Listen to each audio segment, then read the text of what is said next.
Recorded live at 4ZZZ Studios Brisbane on 102.1 FM. And broadcast across Australia on the Community Radio Network. You're listening to Zed Games. With 10 years experience and over 500 episodes, Zed Games brings you the best in gaming news, reviews, community and culture. Want to reach out? Message us on Facebook at ZED Games AU. Hello. This is Zed Games and I am Zahra. With me in the studio tonight is... Hazel. And... Well, Paul, kind of in the studio. It makes no difference to the listeners, but I'm at my house. Paul, you are projecting your voice into the station. That is true, how like powerful the power of a you god. That's how I like to roll. Exactly. Yes, I still have not returned to the station since having my second child. Yeah, I'm getting a hankering. So I hopefully this will dialed tide you over a little bit. A little bit, yeah. Even because I have my podcast as well, and I haven't been able to do that in ages, so I haven't actually got to talk to anyone about not E3 yet, and I've actually gone insane. But that's all right. I'll catch up. I'll do like a 5-hour recording one day and get everything out of my system. And half the games will already be out by then, so I'll know if they were good or not. Yeah, I mean, like when you're next to when you're next in the station, we'll just have an entire episode where it's just you. You do the news, you do the announcing, you do all the reviews. You have your own segment where you just talk to yourself, I think we can get all that energy out that way. Here's all the feelings I've had over the last few months. I've got a lot, and I've been going through them, and playing lots of games. I'd love to hear more about that. Mm-hmm. But first, we need to listen to the week in gaming news. Love the news. This week in gaming news, get Diablo 4 beta access by branding yourself with Blizzard's IP. To celebrate Diablo's 25th anniversary, Blizzard is running a Diablo's Hell's Ink tattoo takeover event from July 16 to September 10, spanning 8 cities in 4 different countries, including Australia. Diablo fans can queue for the chance to get a free flash tattoo, and with it, access to the Diablo 4 beta and a free digital copy of the game upon its release. The takeover is coming to Melbourne's Oculus Tattoo Studio on September 3rd and Sydney's Little Tokyo Tattoo Studio on September 10th. So if you're in the area and love Diablo, maybe swing on by to get yourself some free ink and access to Diablo 4. A new game studio approaches. Jerry Hook, former head of design for Halo Infinite, who 2 months ago left 343 Industries, has announced the creation of a new game studio, Jar of Sparks, along with several other big names in the industry, Paul Crocker, Greg Stone, and Steve Dyke. And with the backing of NetEase, a Chinese tech company, the studio is currently hiring across all fields of game development.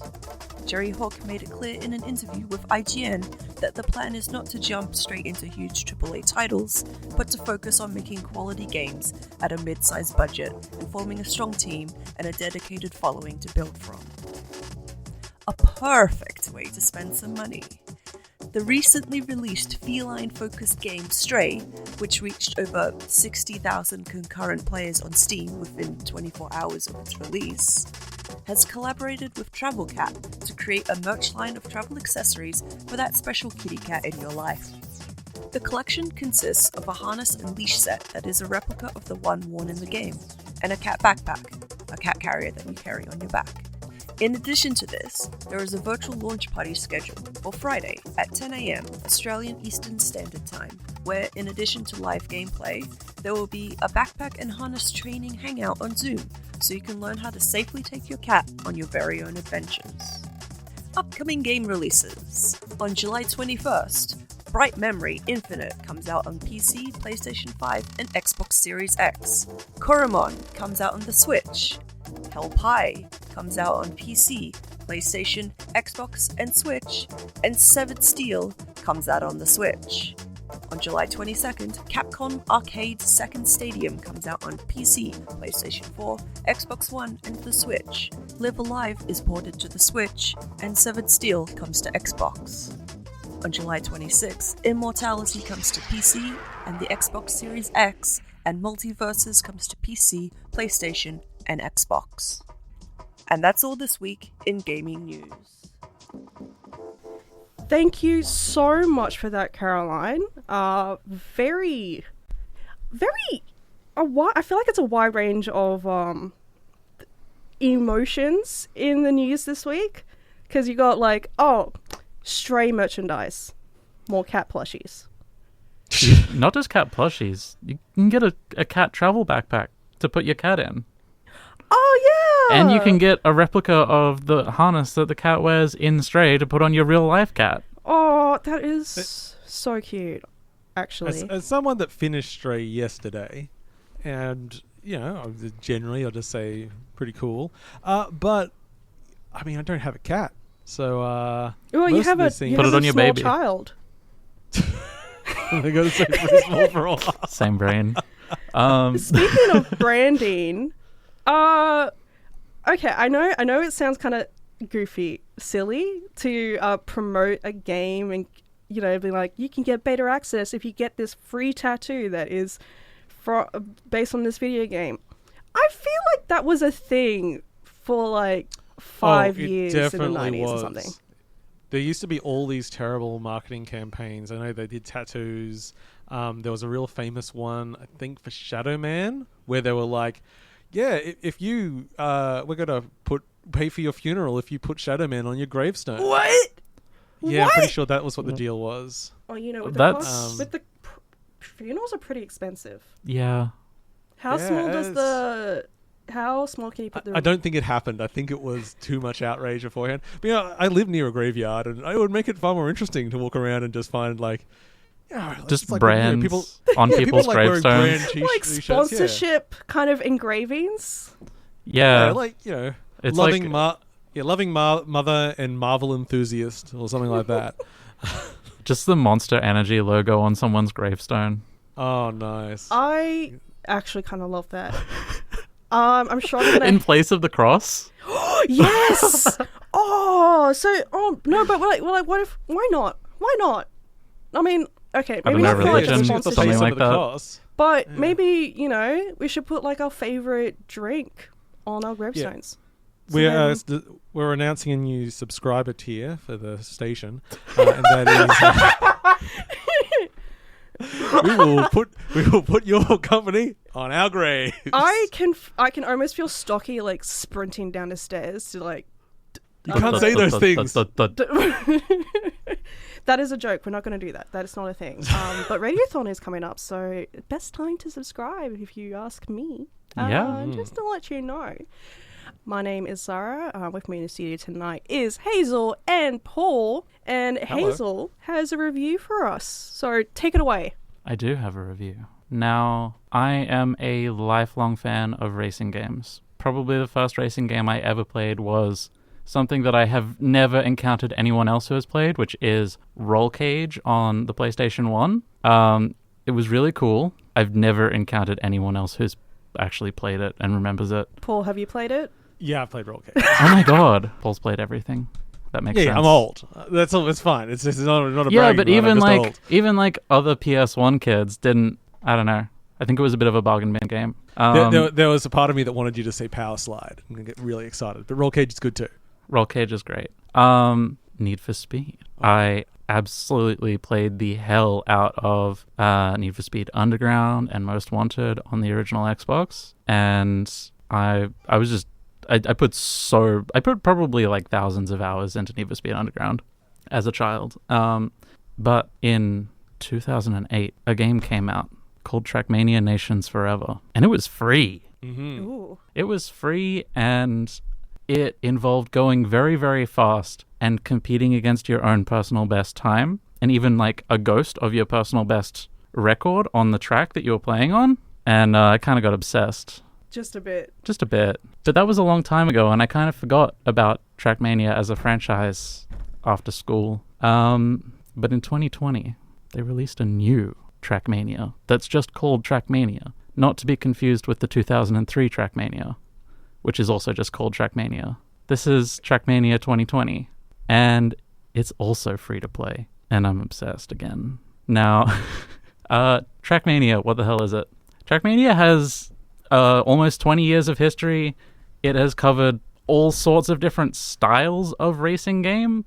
and famously has different environments that you can play in that are called things like Canyon, Island, and that kind of thing. And they have, each one has like their own physics model and their own car that goes with them. And there have been quite a few games over the years in all sorts of different environments. Most of them were not free to play. And I didn't buy any of those because I forgot that the franchise existed after I stopped playing Nations Forever. And I was broke also. Yeah, fair enough. But the free ones have an environment that's just called Stadium, where you drive a car that looks a lot like a Formula One car, and you go extremely fast, and you can do things like drift and loop-to-loops and flying through the air. And in the new one, your car has reactors. I don't know why they're called reactors. What, like... When you drive over a thing that activates them, jets come out of your wheels and make you either like fly or like stick to the floor, so you can do extreme turns or just like giant jumps. It's cool as hell. And I think the speed in the game is supposed to be kilometers per hour, but if it is, the car is absurdly fast. You get up to like 100 within like 2 seconds. And you can hit a maximum speed of 999 kilometers an hour. That's a lot of kilometers per hour. Yeah, I think that's faster than some planes. Probably a lot of planes. Definitely the little ones. I don't know how fast those really fast fighter. I don't know how fast planes go. Very Me fast. either. No idea. Me either. An unladen swallow, maybe, but Yeah. Yeah, you go really, really fast, and you compete against yourself to set personal best times over and over and over and over. And if you want to, you can play against other people, like live, or you can compete against their records. Ooh. And you can hunt world records. Ooh. Which are extremely, extremely, extremely competitive. oh yeah.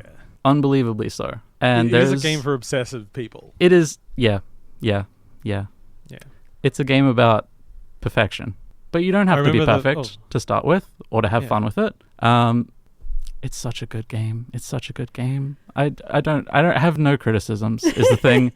Like I'm reviewing it, but I have nothing bad to say about the game except that the physics can be kind of janky. Well, I remember the first time I Sometimes played the game Trackmania.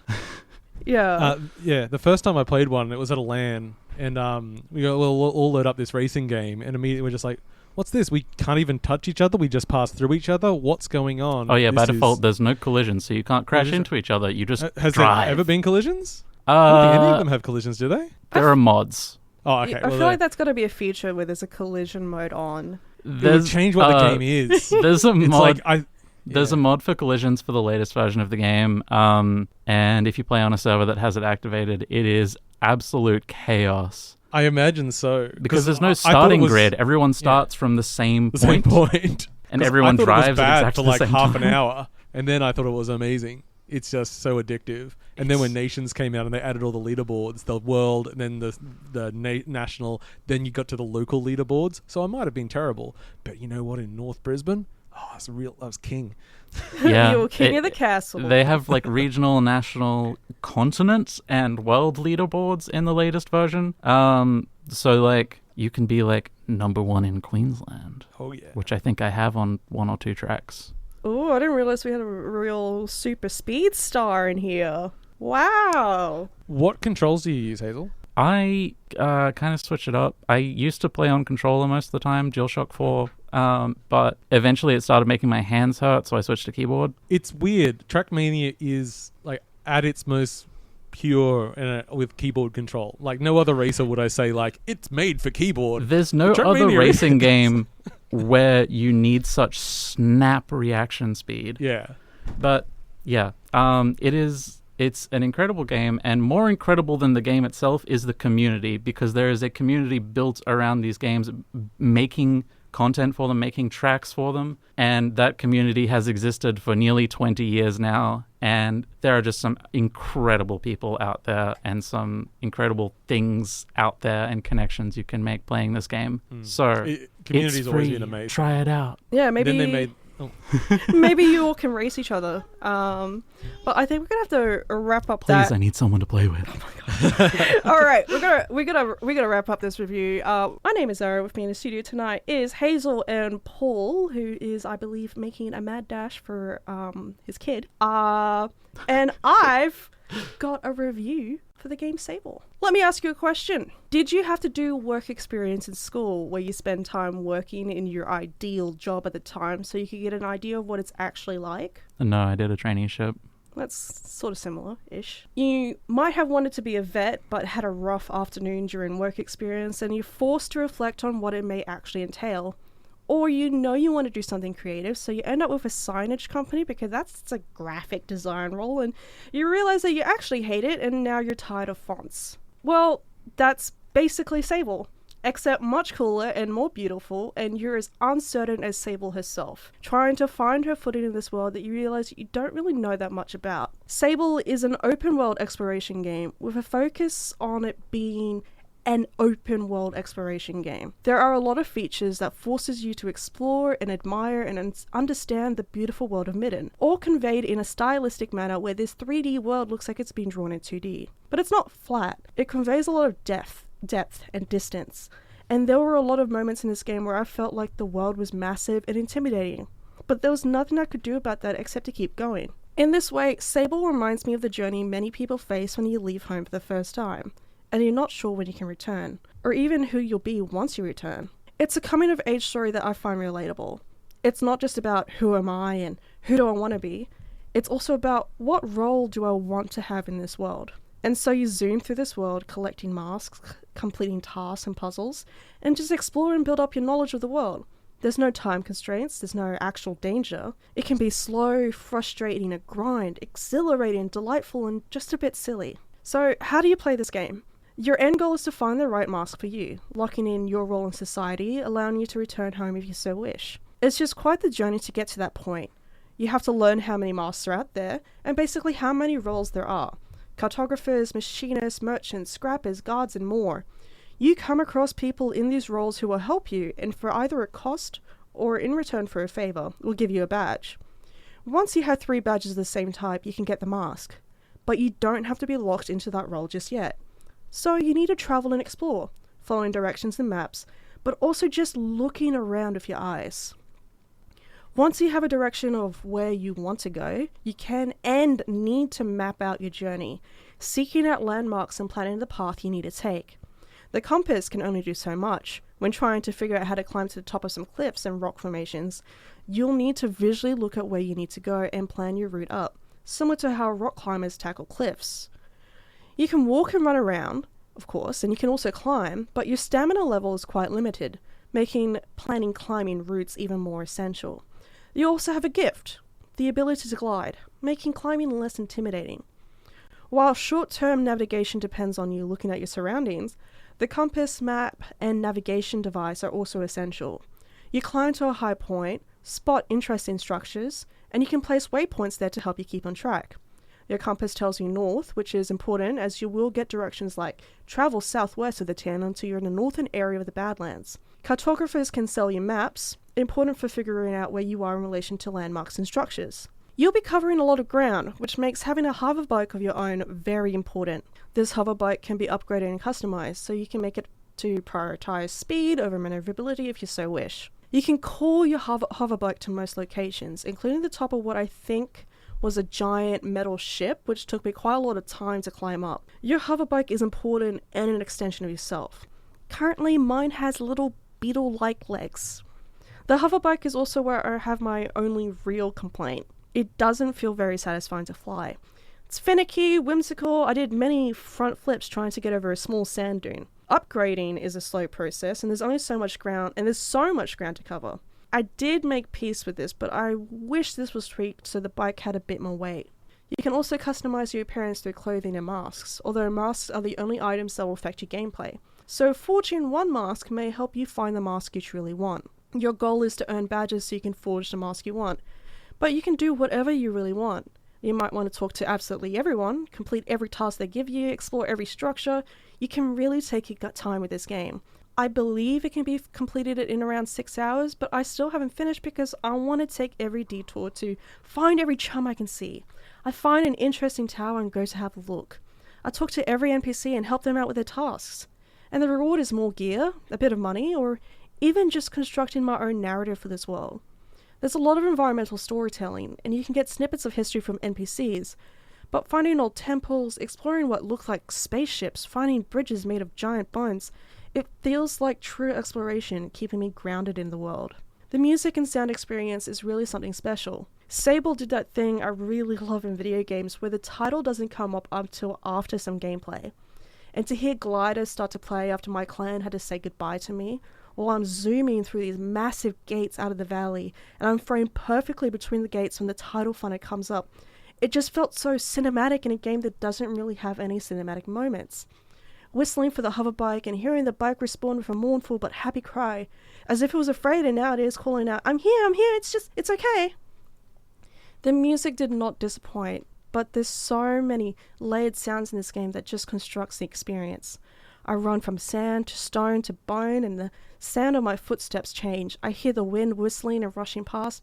I can hear the chum making a sound that is both sweet and kinda lonely. My hoverbike hums as I travel. It can feel like I'm all alone and isolated, and it's overwhelming, but also sounds so warm, as if to reassure me that it'll be okay. I don't think I need to state it outright, but I will. I love Sable, and I'm glad I finally got to sit down and play it since I first saw that trailer years ago. It's a coming-of-age story that made me reflect a lot on my own story when I was trying to decide what degree I wanted to pursue, feeling like that decision would lock me in for the rest of my life. But the fact that you can collect multiple masks, you don't have to choose until you're ready and sure, that you can participate in these roles, explore to your heart's content, choose your own journey, I felt like that was a bit more of a story that many of us can understand. Sable is available on PC and Xbox and is developed by Shedworks, which was made by two friends in a shed. That was beautiful. Thank you. Good name for the developer. I was honestly so tickled when I found out that the name of the developers was Shedworks, and that they actually made the game in a shed. In the shed, like one of their parents' shed, and I was just like, that makes a lot of sense actually. Hey, you know what else has a really delayed title screen? Yeah. Pacific Rim. Well, okay. Another thing that you love. Yes. Oh, okay. The relevancy was confusing. Not a video game though. It could be. So it could be. No, it's not. I refuse. It's not going to happen.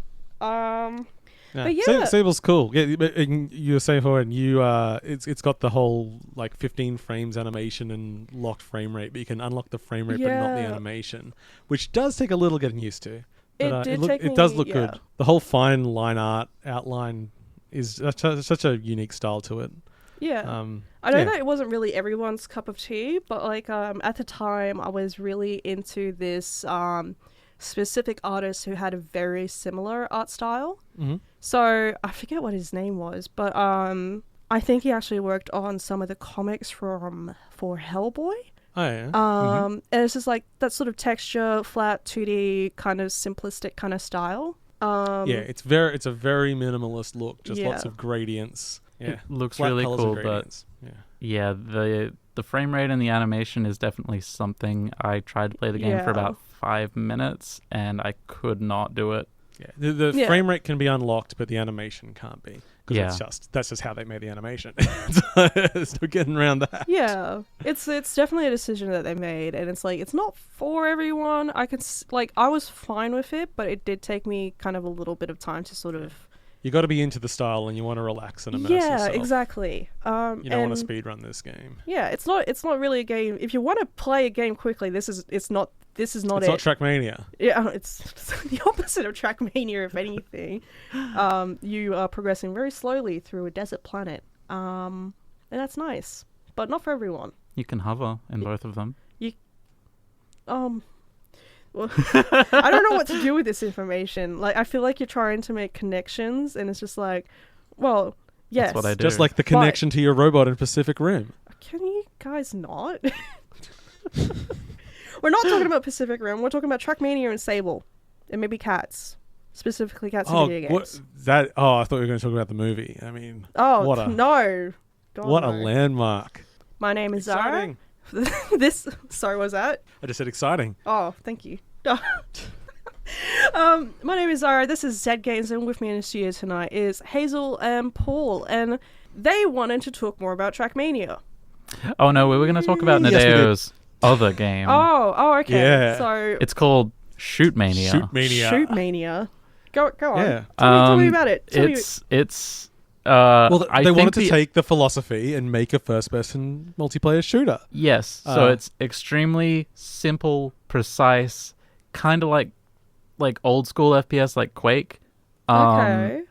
And also, I think you can do giant jumps. It's weird. I love Shootmania Storm, but they have made so many because it was the whole Mania thing. They were going to do like an RPG, all sorts. They were going to expand it out, but Shootmania was okay. We're going to have these game modes, and the default game mode. Well, they had like a battle royale style one.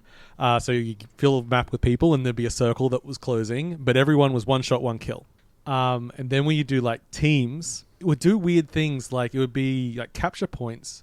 But it would just like give like each team would get like 30 seconds on each point, so you'd have to constantly be switching between offense and defense. Okay, for the old folks out there, think Unreal Tournament with all of the modifiers. A lot of weird but here's I think what the weirdest thing is in those sort of open maps. The weapon you had depended on what area you were in. You couldn't choose what weapon you had. So if you climbed up to a sniper point, your gun would change to a sniper.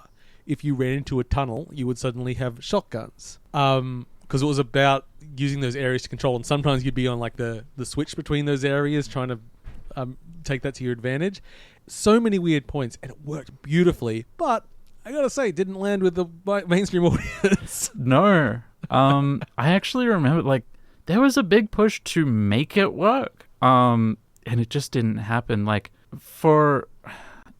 I was watching Total Biscuit back when Shootmania launched, and he had like 3 weeks or something of just solid Shootmania content because he was covering this YouTuber tournament that was like rounds and rounds and rounds and rounds of this game, and I think his follower count dropped pretty harshly because he was just doing the same game for like 3 weeks straight, I think.